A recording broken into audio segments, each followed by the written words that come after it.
In the heart of a desolate village, where the moon seldom lit the path and shadows danced with malevolence, stood an ancient mansion that all the locals whispered about.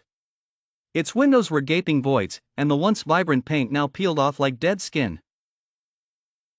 They called it the House of Whispers, and for a good reason. Carol, a young journalist with a thirst for uncovering the truth, arrived in the village to investigate the legends surrounding this eerie structure.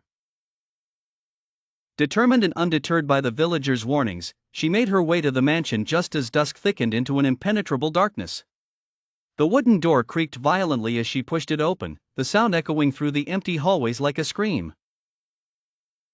As she stepped inside, the air grew colder, and the pungent odor of decay assaulted her senses. Her flashlight flickered, casting long shadows that seemed to reach out for her.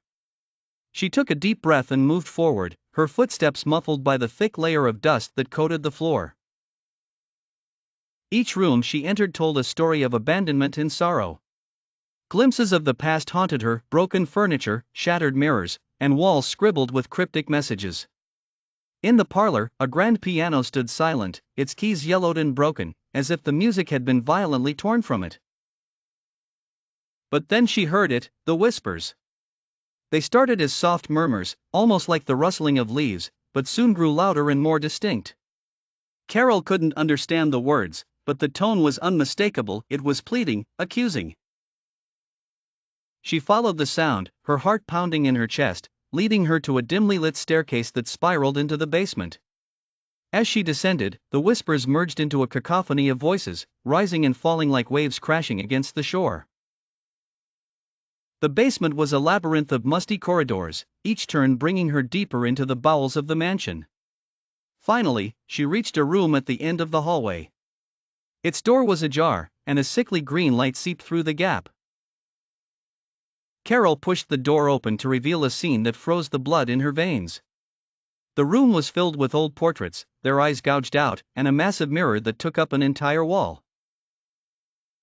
Reflected in the mirror, Carol saw not her own image, but that of a young girl, pale and gaunt, eyes filled with an agonizing sorrow. The girl mouthed words that Carol could not hear, but she understood their meaning all the same: "Help me." Driven by a mixture of fear and empathy, Carol reached out to touch the mirror. The surface was cold, almost like touching ice. Suddenly, the room began to shake, the portraits rattling against the walls, and the whispers crescendoed into a deafening roar. Before Carol could react, she was pulled into the mirror, surrounded by an endless void. Inside, the whispers engulfed her, stories of pain, suffering, and unfulfilled vengeance. And among them, the voice of the girl, thanking her, yet condemning her to share their eternal torment. The villagers never saw Carol again, but they claim on quiet nights, when the wind subsides, you can still hear the whispers emanating from the mansion, louder than ever, now joined by a new voice filled with unending despair.